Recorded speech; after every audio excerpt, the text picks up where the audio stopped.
Если я в приятном афиге, то и ты сейчас будешь. Это не просто печь, это то, что я люблю. Теплоемкая, теплонакопительная печь Эверест. Бурчдированный камень.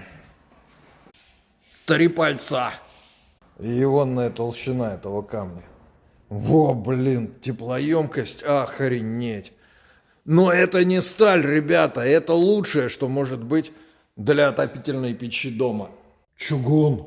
Можно посмотреть жопку. Во, видали, сколько чугуна? Йоу.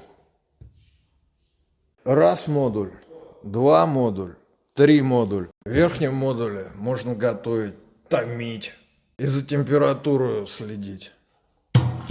А тут дрова жечь, ё. Тут вот пламя горит, уходит вон туда, то бишь вот сюда.